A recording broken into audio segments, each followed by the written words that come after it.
Hey everybody!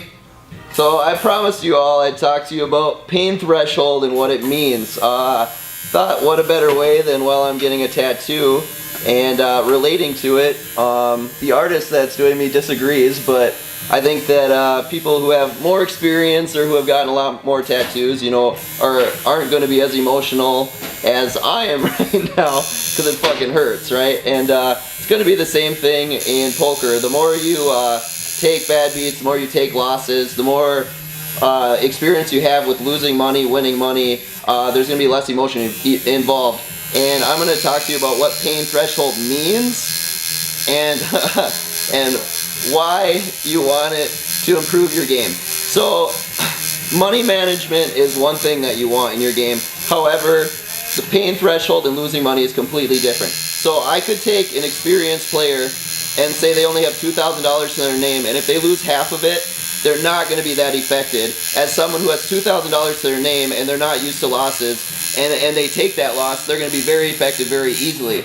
So what you want to do is you want to find where your pain threshold hits, where that money that you lose, where your emotions start to change, where you feel that frustration, that anger, sadness, regret, whatever it is, when that happens, where it's at in comparison to your bankroll. So let's take you for instance, and you're used to playing 1-2 no limit where you're buying for $200. Now a lot of people start feeling that twinge, that tilt, say after they lose $50, and they end up playing bad for the rest of their time and they end up losing their other $150. Where you take someone like me or someone else who has a lot of experience playing 1-2, and we could lose multiple buy-ins, and that pain threshold would not hit until, normally for me it's about 4 or 5 buy-ins in whatever game I'm playing, just because it's, in my mind, it's just difficult to win back that many buy-ins in one session, so that's when my twinge hits. But if it's like 1 or 2, it just doesn't even affect me.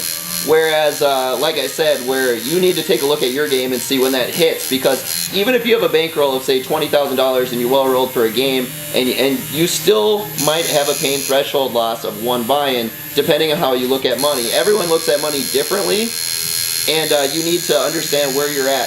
So ways to fix this, unfortunately, normally it's by experience and going through pain, going through loss, or kind of training your brain or putting yourself in a situation where you're pretending like you went through that loss. I know that might be difficult to do, but it is one way to train your brain, is every time you're in a game, maybe pretend that you're playing bigger and taking a larger loss. It's going to be the same thing for me. This is my second tattoo. It still hurts. However, I went into it with a different mindset. I knew it was going to suck for a little while, and then I'd be over it. Whereas when I got my first one, I didn't know what to think or what would happen. And I'm sure by the time I get my third one, I'll even be more prepared for it and less emotional. So for all of you out there who want to improve your pain threshold, not tilt as much, like I said, a lot of strategies are just pretending that you're playing bigger, taking bigger losses. Maybe going online and losing 4 or 5 buy-ins in a smaller stake might help.